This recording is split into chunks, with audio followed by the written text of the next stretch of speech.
Bismillahirrahmanirrahim.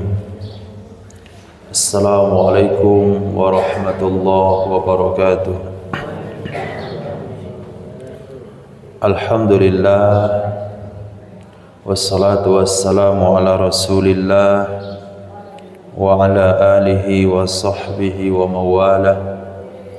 Allahumma fassalli wa sallim wa karrim wa azim ala sayyidina maulana Muhammadin wa ala alihi wa sahbihi ajma'in, amma ba'du. Rabbi yassir wa la tu'assir, Rabbi tamim bil khair. Rabbana shrah lana sudurana wa yassir lana umurana wa umural muslimin wa hlul 'uqdatam min lisanina yafqahu qawlana. Bapak Ibu jamaah zuhur, jamaah subuh yang dimuliakan Allah Subhanahu wa taala, pagi ini kita ingin membahas tentang pembahagian riba. Bapak Ibu dimuliakan Allah Subhanahu wa taala, di dalam ilmu fikih riba itu dibagi kepada tiga bahagian. Yang biasa kita kenal adalah riba qard, riba yang muncul gara-gara kita berhutang, disebut riba qard. Berhutang 2 bayar 3, berhutang 5 bayar 6, itu disebut riba qard. Yang kedua disebut dengan riba nasi'ah. Riba nasi'ah ini adalah riba yang ada di zaman jahiliyah. Kalau kita katakan urutannya, ini riba yang paling manusiawi, riba yang paling wajar menurut logika, yang walaupun hukumnya haram. Bagaimana bentuk kejadiannya? Ketika seseorang berhutang 10, dibayar 10 kalau dia bisa bayar tepat waktu. Tapi apabila tiba waktu pembayaran dia tidak mampu membayar, maka di saat itulah maka dikenakan bunga. Jadi kalau dia bisa bayar tepat waktu, nggak ada ribanya sama sekali, nggak ada dendanya. Hutang 5 bayar 5, hutang 7 bayar 7. Dibayar misalnya bulan 7. Tapi ketika bulan 7 ditagih dia tidak mampu membayarnya, maka dia dikenakan bunga ke depannya. Sejak tidak mampu membayar, sejak waktu pembayaran sudah tiba.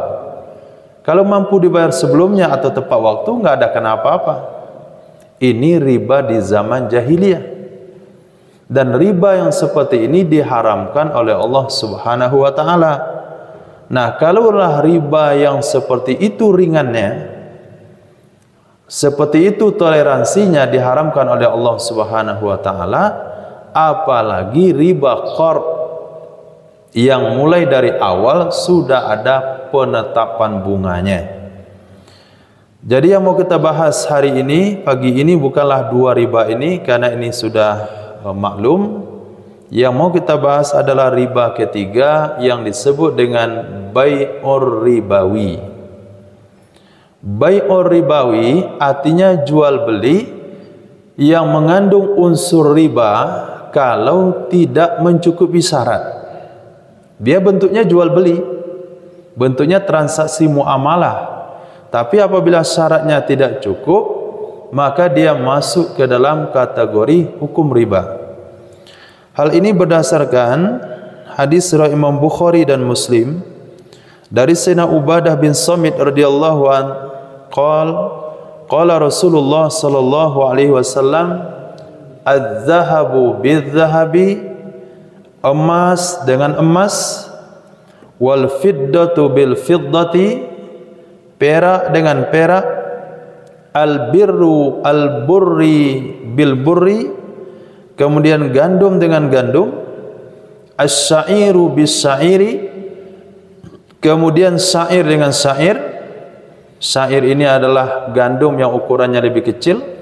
Kalau kita terjemahkan tetap gandum juga. At-tamru bit-tamri, kemudian korma dengan korma. Al-milhu bil-milhi, kemudian garam dengan garam. Apabila hal ini diperjualbelikan, maka syaratnya adalah mislan bimislin, harus sama banyak. Sawaan bisawain yadan biyadin, harus tunai dan harus serah terima dalam majelis akad. 3 syaratnya: sama banyak, serah terima dalam majelis akad, dan tunai.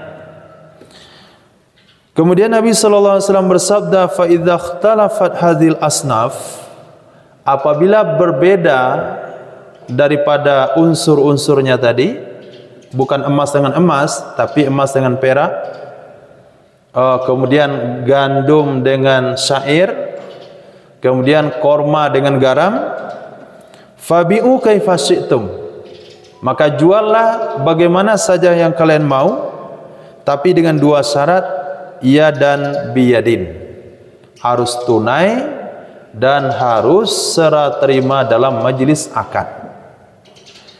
Bapak Ibu mulakan Allah Subhanahu wa taala. Jadi kata para ulama, di dalam hadis ini Nabi menyebutkan 6 asnaf ribawi. Jadi kalau kita membaca atau mempelajari fikih muamalah tentang ribawi, ini yang disebutkan dalam hadis ini disebut dengan asnaf ribawi. 6 benda yang disebutkan secara tegas dalam hadis yang ada unsur ribanya: emas, perak, gandum, syair, korma, garam. Dalam hal ini terbagi kepada 2 sudut pandang ulama. Menurut penelitian Imam Syafi'i rahimahullahu ta'ala, dari yang 6 itu beliau mengambil kesimpulan ini alasannya karena ini makanan. Gandum dimakan, syair dimakan, garam dimakan. Yang kedua, karena dia adalah mata uang emas dan perak. Jadi alasan kenapa jual beli itu perlu pakai syarat yang ketat, kata Imam Syafi'i, karena dia adalah makanan, karena dia adalah mata uang emas dan perak. Tapi menurut pandangan mazhab Imam Abu Hanifah, itu bukan karena makanan, itu bukan karena emas dan perak, tapi karena alasan barang-barang tadi itu ditimbang. Karena barang-barang tadi itu ditimbang dan ditakar. Nah, kalau kita pakai mazhab Imam Abu Hanifah, maka permasalahan ribawi ini akan menular kepada paku, kepada apa saja yang ditimbang, apa saja yang dibeli dengan pakai timbangan. Maka kalau sekiranya orang jual beli paku dengan paku dengan paku, maka harus sama banyak. Misalnya paku panjang 2 cm dengan paku panjang 4 cm. Dia butuh yang 4 cm, kawannya butuh yang 2 cm. Dia punya paku, lalu dia lakukan transaksi jual beli, maka untuk jual belinya harus tidak riba kalau sama banyak, serah terima dalam majelis akad. Ini pandangan Imam Abu Hanifah. Tapi kalau dalam mazhab kita, mazhab Imam Syafi'i rahimahullahu ta'ala, beliau tidak melihat itu barang ditimbang, tapi beliau melihat itu barang yang dimakan sama mata uang. Nah, kita mau fokus dengan mazhab Imam Syafi'i rahimahullah ta'ala, barang makanan, kemudian mata uang. Apa yang terjadi di tengah masyarakat tentang kasus riba ini dalam hal mata uang adalah ketika lebaran. Ketika sehari 2 hari lebaran, orang-orang akan menukarkan uang kecil yang biasanya di kota-kota itu dijual di pinggir-pinggir jalan. Kalau dia mau tukarkan uang 500.000 rupiah, uang pecahan besar, ditukarkan dengan uang pecahan 10.000, 500.000 rupiah juga. Nah, sementara dia harus membayar lebih. Pecahan besar 500.000 rupiah dengan pecahan 10.500 rupiah, kalau ditukarkan itu enggak riba. Tapi yang terjadi apa? Yang terjadi pasti yang pecahan 10.000 ini akan mengambil keuntungan. Enggak mungkinlah dia sukarela berdiri di pinggir jalan menjual uang kecil. Tukar dengan sama banyak, itu banyak kali pahalanya. Akhirnya dia jual bagaimana? Uangnya 500.000 rupiah, tapi diserahkan hanya 480.000. Terjadilah jual beli mata uang rupiah dengan rupiah. Berarti emas dengan emas, perak dengan perak, rupiah dengan rupiah, ringgit dengan ringgit, dolar dengan dolar. Itu kalau mau diperjualbelikan syaratnya 3. Pertama harus sama banyak. Yang kedua harus tunai. Yang ketiga serah terima sebelum berpisah. Apabila 3 syarat ini tidak cukup, maka terjadilah jual beli berunsur riba. Jual beli unsur riba. Itulah yang melanda masyarakat kita ketika mau lebaran. Dia mau mengambil pecahan 10.000 untuk dibagikan kepada anak-anak, sementara dia tidak mau ngantri di bank, bank pun tidak lagi menyediakan uang baru. Akhirnya uang baru sudah diborong oleh orang-orang yang jualan di pinggir jalan. Terjadilah jual beli mata uang yang sama dengan jumlah berbeda. Ini disebut dengan bai' ribawi. Tapi apabila mata uangnya beda, tidak sama, misalnya kita menukar ringgit dengan rupiah atau rupiah dengan rial, terjadi di money changer. Ketika mata uangnya berbeda, syaratnya cukup 2. Pertama, harus serah terima dalam majlis akad. Yang kedua, harus tunai. Serah terima dalam majlis akad dan tunai. Nah, apabila bapak ibu pergi ke money changer, kemudian memberikan uang rupiah misalnya, ini saya menukar mau pergi umroh, mau menukar ke real, ini uang 5 juta rupiah. Nah, setelah dia terima uang kita 5 juta rupiah, kata dia tunggu sebentar. Dia pergi ke kamar belakang penyimpanan uangnya, biar saya siapkan dulu. Nah, ketika itu berarti uang bapak telah diserahkan, uang dia diserahkan setelah berpisah. Ini terjadi lagi riba. Nah, terjadi lagi di sana jual beli yang diharamkan oleh Allah Subhanahu wa taala. Bagaimana supaya tidak riba? Money changer itu tempat kita bermuamalah, sebelum transaksi selesai dia tidak boleh meninggalkan tempat duduknya. Kalau dia mau pergi ke kamar belakang untuk mengambil uang yang dia siapkan, kita harus ikut. Tapi apabila kita berpisah oleh satu ruangan, kalau berpisah dengan lubang kaca seperti itu enggak ada masalah. Tapi apabila dia tinggalkan kita dari majelis akad, terjadilah yang namanya unsur riba. Jual belinya tersebut hukumnya haram. Nah, kalau seperti itu uang yang dia pakai untuk melakukan umroh, bagaimana kira-kira? Nah, uangnya uang halal, hasilnya halal, tapi transaksi penukaran uangnya karena tidak serah terima dalam majlis akad, terlibatlah kepada jual beli yang diharamkan oleh Allah Subhanahu wa taala. Begitu juga di kampung dalam hal pertanian. Ketika seorang melihat misalnya sawah tetangganya itu hasilnya bagus, bagus sekali bibitnya, kemudian dia tanya, kamu pakai bibit apa? Kata dia bibit bibit A. Nah, kata dia, saya besok mau tukar, mau saya tanam juga bulan depan. Saya mau menanam padi yang kamu tanam. Nah, di kampung bagaimana prosesnya? Tidak dibeli dengan uang, tapi ditukar padi dengan padi. Berarti kita telah melakukan transaksi makanan dengan jenis yang sama, yaitu padi dengan padi. Apa syaratnya? Syaratnya 3. sama banyak, kemudian serah terima dalam majlis akad, kemudian tunai. Nah, kalaulah tetangga kita tersebut dia datang ke rumah, dia katakan, saya bawa dulu bibit padi kamu, nanti kapan-kapan ke sini, nanti saya bawa bibit padi saya untuk gantinya. Berarti terjadilah jual beli padi dengan unsur riba. Kenapa? Satu padi sudah diterima, satu padinya menyusul. Nah, kalau seperti itu bibit padi yang dia tanam di sawahnya, bagaimana sawahnya akan subur? Bagaimana sawahnya akan mendapatkan keberkahan dari Allah kalau dari awal bibitnya sudah ada transaksi unsur riba? Nah, begitu juga yang terjadi di kalangan ibu-ibu misalnya. Dia sudah pakai gelang, sudah agak lusuh. Nah, penampakannya sudah tidak bagus lagi. Pergi ke toko emas, menukar dengan gelang model lain dengan berat yang sama. Apa yang terjadi?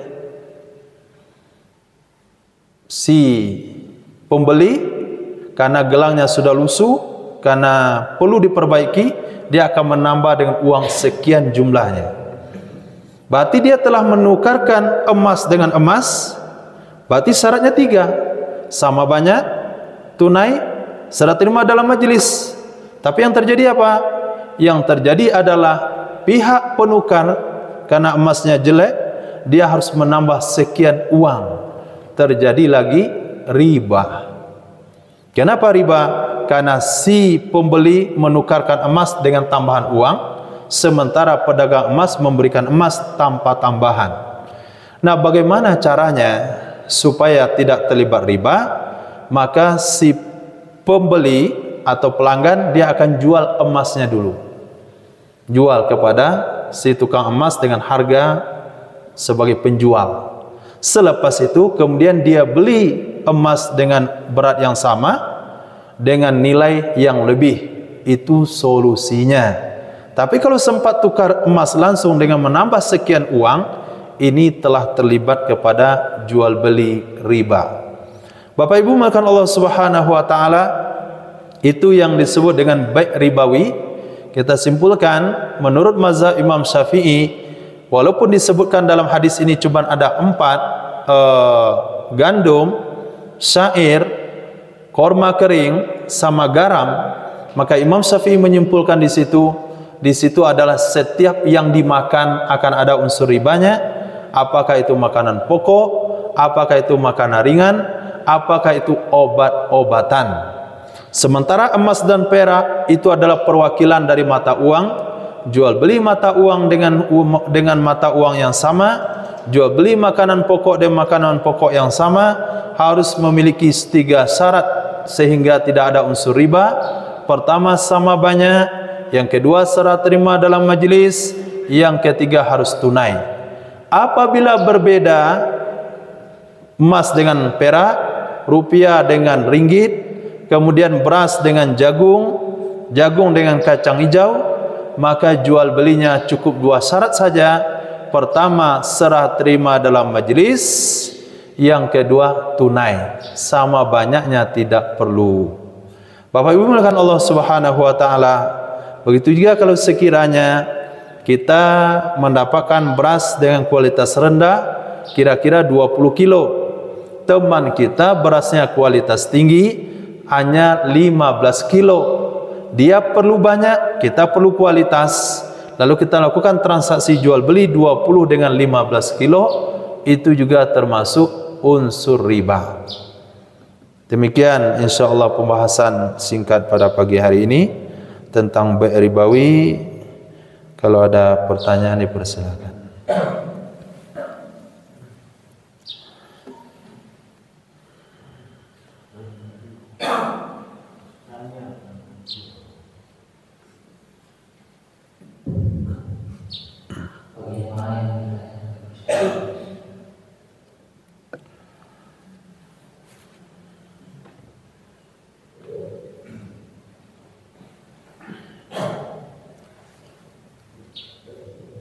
Assalamualaikum warahmatullahi wabarakatuh. Waalaikumsalam warahmatullahi wabarakatuh. Mau tanya Pak Ustaz ini mengenai hukum apa ini tentang riba. Saya pernah mendengar salah satu ulama di Wamena sini mengatakan kalau untuk kita di Wamena sini riba itu menjadi hukum darurat karena tidak ada bank syariah begitu Pak Ustaz. Menurut Pak Ustaz gimana itu? Terima kasih, jazakumullah khair. Riba darurat, Masya Allah, itu bisa saja kita benarkan dalam kasus kecil. Apa maksud dalam kasus kecil? Misal seseorang dia mesti berhutang. Dia sudah coba berhutang dengan tetangga nggak dapat, coba berhutang dengan keluarga nggak bisa, dia coba berhutang ke mana-mana pun tidak bisa. Akhirnya dia terpaksa berhutang ke bank konvensional. Kemudian tujuan dia berhutang itu adalah untuk suatu kondisi kalau dia tidak lakukan secara hukum adat, dia akan masuk dalam kondisi darurat. Bisa dia nggak makan, bisa anaknya nggak sekolah, bisa nggak dapat kontrak rumah, diusir, kemudian tinggal di mana. Nah, kondisinya yang seperti ini boleh dibilang darurat. Tapi kalau misalnya dia mau beli mobil, kemudian memperbesar usaha udah ada, tapi kalau dia cukupkan itu bisa cukup untuk makan, tapi dia pengen menabung. Nah, perlu buka hutang lagi. Kalau itu kondisinya tidak boleh dibilang darurat. Jadi fatwa itu bisa benar bisa salah. Tapi fatwa itu berbahaya. Kenapa? Karena memberikan fatwa secara umum tanpa ada syarat dan ketentuan. Kalau didengar oleh masyarakat, maka masyarakat akan mengira pokoknya tinggal di Wamena hutang nembeng halal. Kenapa? Darurat. Akhirnya apa yang terjadi? Ada yang mau tambah toko satu lagi berhutang ke bank. Kenapa boleh? Ada fatwa Ustaz darurat kalau di Wamena halal. Karena nggak ada bank syariah. Seperti ini hukumnya sangat berbahaya sekali. Nabi SAW bersabda, ajru'ukum alal futwa, ajru'ukum alan nar. Yang paling berani menyampaikan fatwa itu paling berani masuk neraka. Maka fatwa kita itu harus hati-hati. Kita harus sampaikan bahasanya memang darurat kondisinya seperti apa. Pertama, untuk keperluan kalau dia tidak berhutang, dia akan sampai pada kondisi yang sangat sulit. Bisa tidak punya tempat tinggal, bisa tidak makan, bisa tidak ada pendidikan. 3 hal. Yang kedua, dia sudah usahakan cara yang lain sebelumnya. Dia sudah usahakan cara yang lain sebelumnya. Tapi kalau belum dia mencoba usaha yang lain walaupun untuk kepentingan darurat, tetap tidak boleh. Yang ketiga, tidak ada solusi yang lebih ringan seperti bank syariah. Nah, 3 syarat ini mencukupi, kita bisa sampaikan okelah itu darurat menurut pandangan fikih. Tapi kalau menurut pandangan takwa, menurut pandangan tasawuf, tentu dia akan yakin dengan hadis Nabi yang berbunyi, karena Nabi pernah berdoa kepada Allah Subhanahu wa taala, "Wahai Allah, jangan binasakan umatku dengan kelaparan, jangan binasakan umatku dihabis oleh musuh, jangan buat perpecahan di kalangan umatku." 2 doa pertama dikabulkan oleh Allah Subhanahu wa taala, 1 doa terakhir tidak dikabulkan oleh Allah. Kalau dia menaruh keyakinan dengan hal seperti itu, tentu dia tidak akan berfikir dengan darurat. Yang kedua, hadis Nabi mengatakan siapa saja yang berlapar-lapar dalam keluarganya selama 3 hari lamanya, 3 hari 3 malam, tidak ada satu orang pun yang tahu, maka Allah akan menjamin rezekinya selama 1 tahun. Jadi kalau mau malas bekerja, cukup lapar 3 hari.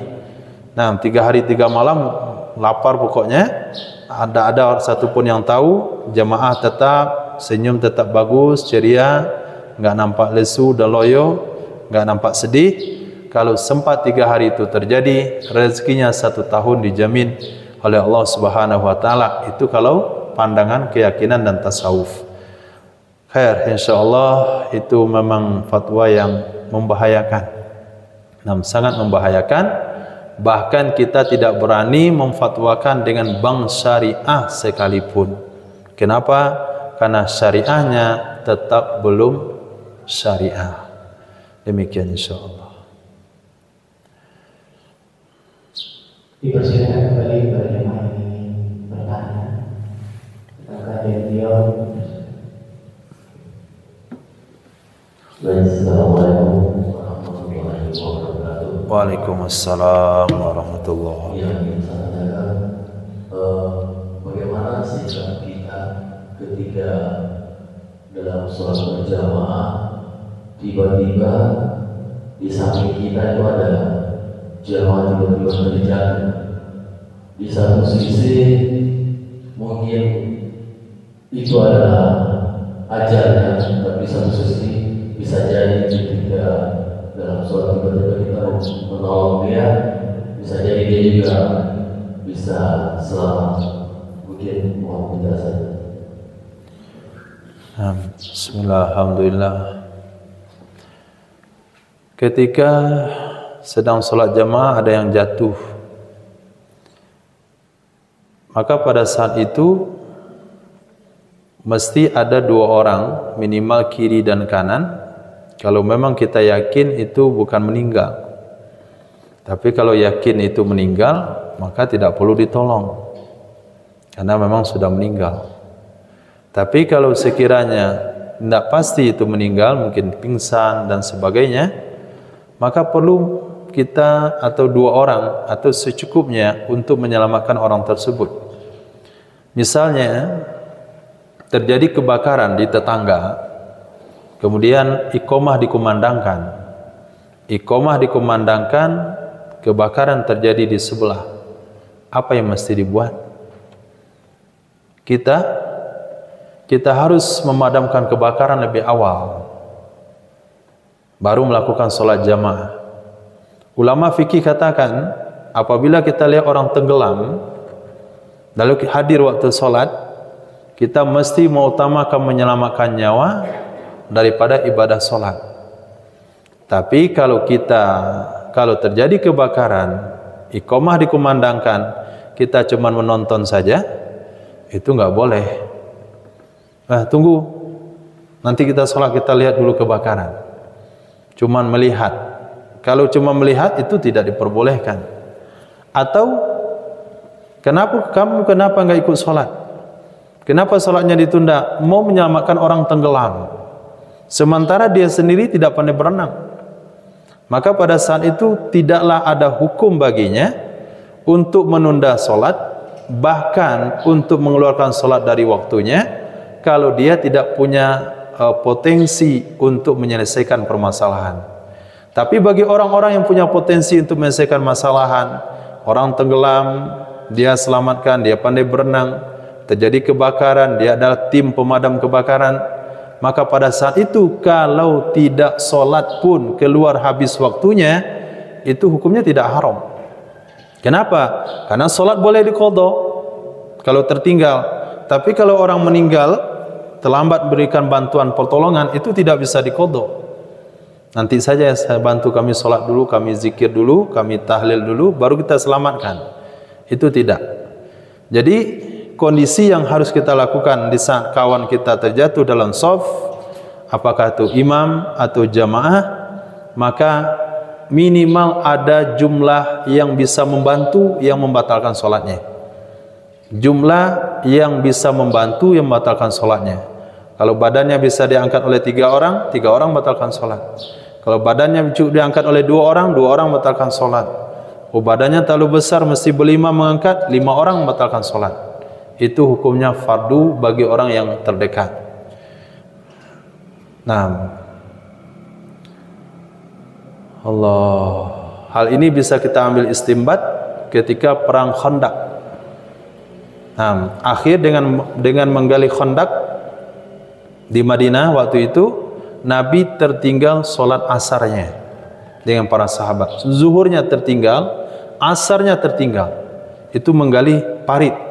Karena di depan itu ada 12.000 pasukan yang akan menyerang.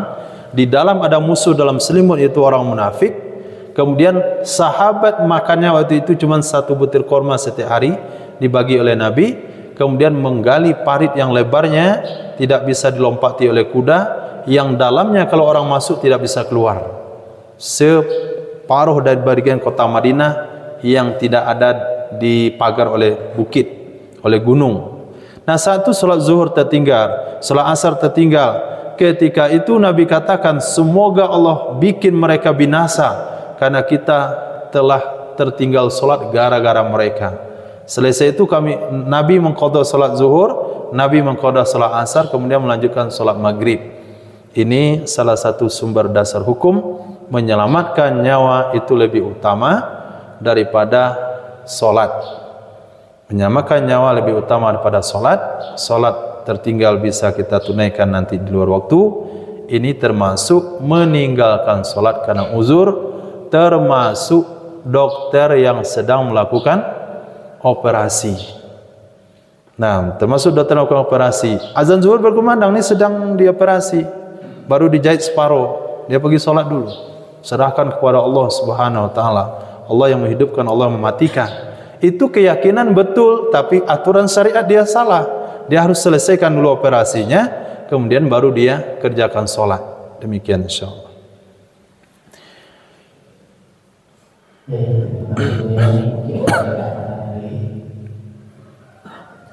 Ya.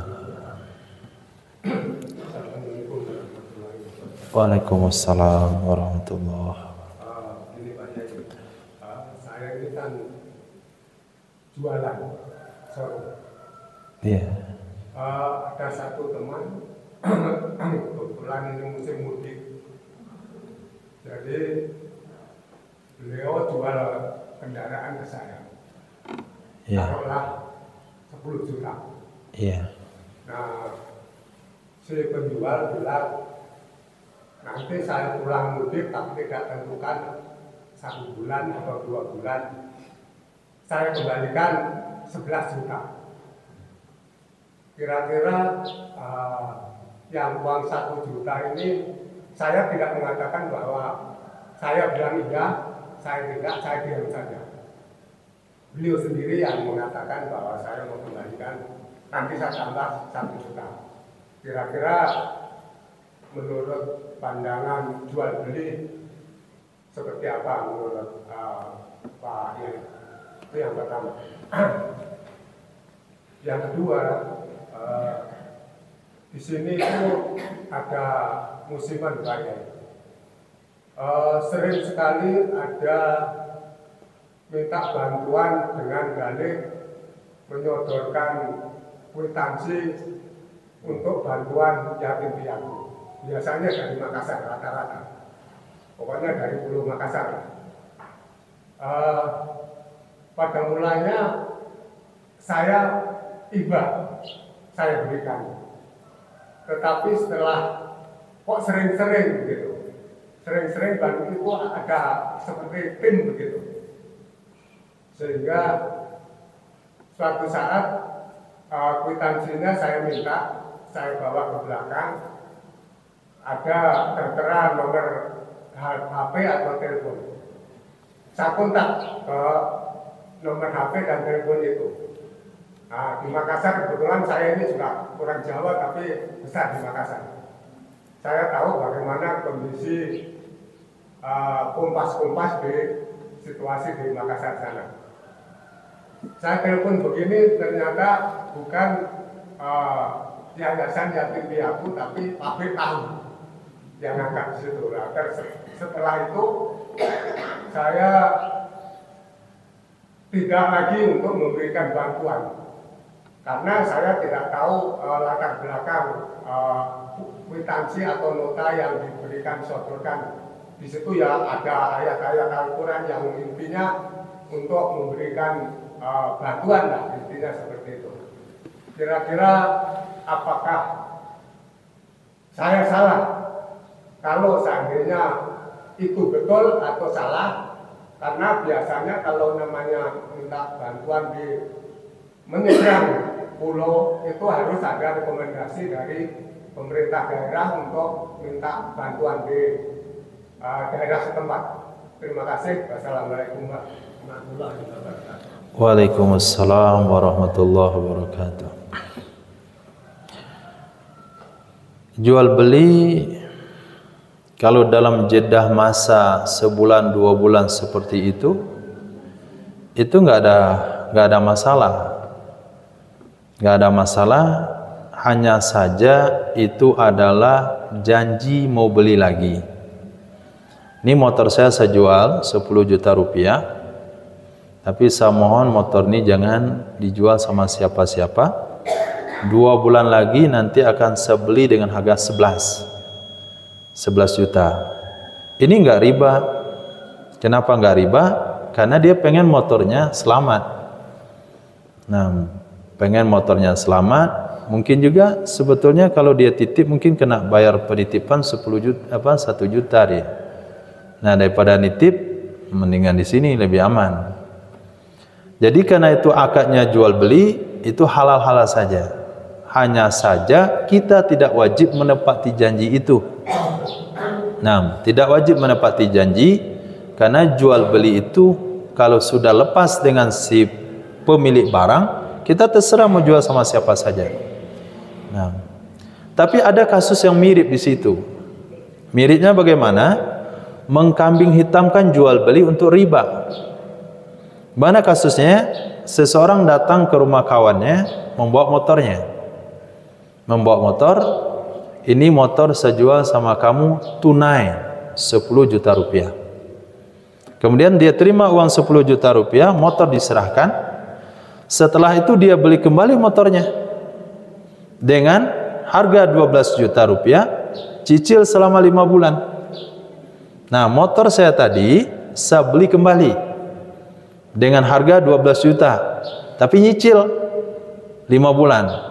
Kata si punya uang kan lumayan, langsung dibeli barang langsung ada pelanggan, untung 2 juta 5 bulan. Sebetulnya dia menghutang 10 juta bayar 12, semuanya begitu, tapi karena hukumnya haram dibawalah motor ini sebagai bentuk kambing hitam. Nah, sehingga dikatakan saya tidak terlibat riba, saya cuma jual motor tunai, kemudian saya beli motor saya dengan cicil selama 5 bulan 12 juta rupiah. Kata ulama itu hilah. Sebagian mengatakan itu haram hukumnya, sebagian mengatakan itu boleh. Nah, kalau dikatakan boleh nanti banyak orang buat begitu, sehingga ulama pendapat yang kuat mengatakan itu hukumnya haram. Mereka mengancamnya begini. Ketika ditanya kamu terlibat riba, kata dia tidak, saya tidak terlibat riba, cuma jual beli. Nah, besok orang tersebut dimasukkan oleh Allah dalam drum, kemudian drumnya dimasukkan ke dalam neraka. Kemudian kata dia, saya tidak membakar kamu, cuma membakar drum saja. Nah, sama dengan dia tadi, saya tidak terlibat riba, saya cuma melakukan jual beli. Jadi jangan jual beli sesaat. Jual motor tunai 10 juta, beli lagi cicil 5 bulan 12 juta, kan sama aja utang 10 juta bayar 12. Tapi motornya jadi kambing hitam. Nah, besok dibuat juga alasan oleh Allah di akhirat, oleh malaikat. Saya tidak bakar kamu, cuma bakar drum, cuma kamu ada di dalamnya. Jadi kami nggak bakar kamu, bakar drum saja. Nah, kalau seperti itu waktunya singkat sekali, itu lama katakan tidak boleh. Tapi kalau sudah ada jedahnya sebulan, 2 bulan, itu betul nampak jual belinya, maka itu diperbolehkan. Yang kedua tentang sodako. Di zaman dulu, kata Nabi dalam hadis sahih, di zaman Bani Israel ada satu orang keluar di malam hari. Dia mau sedekah supaya tidak ada orang tahu. Diberikanlah kepada satu orang. Kemudian di pagi hari tersebar berita, apa seberitanya? Aneh, tadi malam pelacur dapat sodako. Oh, terdengarlah dia, Masya Allah, dia tobat kepada Allah. Wahai Allah, saya betulnya sodako. Kenapa sampai di tangan pelacur? Besok malam dia niat lagi sedekah. Besok lagi dia sedekah, pagi hari ceritanya bagaimana, tadi malam lucu lagi. Orang kaya dapat sedekah. Kemudian yang ketiga, saya lupa. Ada yang ingat ceritanya? Malam ketiga dia cerita sedekah lagi. Pencuri. Nah, pencuri dapat sedekah. Akhirnya dia pasrah kepada Allah Subhanahu wa taala, tapi karena niatnya ikhlas, apa yang terjadi? Kata pelacur tersebut, tidak perlu saya melakukan yang haram. Ternyata Allah masih memperhatikan saya. Dan dia tobat dengan asbab sedekah itu. Orang kaya sadar dengan sedekah itu. Pencuri sadar dengan sedekah itu. Jadi kalau kita bersedekah kepada seseorang, itu sebetulnya tidak perlu lagi melakukan penyelidikan. Nah, kenapa? Karena kemanapun sampainya, niatnya ke panti asuhan sampai diberitahu, kita kan nggak tahu. Tapi yang sedekah kita sudah dinilai oleh Allah Subhanahu wa taala. Tapi kalau dalam jumlah yang besar misalnya sudah melibatkan masyarakat, itu juga perlu. Tapi kalau pribadi nggak ada masalah.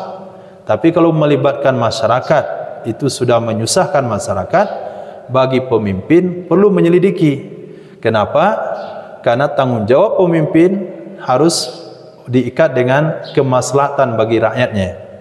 Tapi kalau individu, kita sebagai pribadi, bukan uang sosial, bukan uang zakat, bukan uang orang lain, cuman uang pribadi, sebaiknya kita tidak perlu melakukan penyelidikan, bahkan menelusuri. Ini sudah saya berikan ke masjid, didengar-dengar kok nggak ada pengumumannya. Nah, kemudian didengar-dengar uang sudah dikasih, kenapa nggak ada pembangunan? Hanya kita lakukan penyelidikan. Nah, seperti ini hal perkara yang tidak dibolehkan.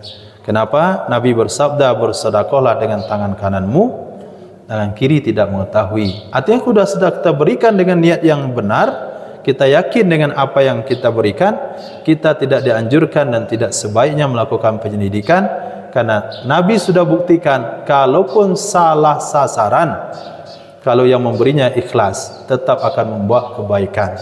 Seperti 3 pelaku dosa tadi. Khair insyaallah. Baik, jemaah sekalian, masih ada ibu muslimah, mungkin ada? Tidak ada? Bapak-bapak ada juga kayaknya. Baik, dalam keadaan kita tutup dalam doa kepada beliau di sini. Bismillahirrahmanirrahim. Alhamdulillahirabbil alamin, wassalatu wassalamu ala asrofil anbiya'i wal mursalin wa ala alihi wa sahbihi ajma'in. Ya Rabbana lakal hamdu wa lakal syukru kama yanbaghi li jalali wajhikal karim wa 'azimi sultanik. Rabbana zalamna anfusana wa illam taghfir lana wa tarhamna lanakunanna minal khasirin. Allahumma ighfir lana dhunubana wa dhunuba walidina warhamna warhamhum kama rabbawna shighara. Li jami'il muslimin wal muslimat wal mu'minin wal mu'minat al ahya'i minhum wal amwat bi rahmatika ya arhamar rahimin. Allahumma ansur ikhwanana fi Filistin. Allahumma ansur ikhwanana fi Filistin. Allahumma ansur ikhwanana fi Filistin. Allahumma ansurhum nasran qariba. Allahumma ansurhum nasran aziza. Allahumma ansurhum nasran azima. Allahumma ansurhum nasran ajila. Allahumma ansurhum fa innaka khairun nasirin waftah lana wa lahum fa innaka khairul fatihin. Rabbana atina fid dunya hasanah wa fil akhirati hasanah wa qina adzabannar. Allahumma inna nas'aluka husnal khatimah wa na'udzubika min su'il khatimah. Sallallahu ala sayyidina maulana Muhammadin wa ala alihi wa sahbihi ajma'in. Amin walhamdulillahi rabbil alamin. Mohon maaf kalau ada salah dan janggal. Assalamualaikum warahmatullahi wabarakatuh. Waalaikumsalam.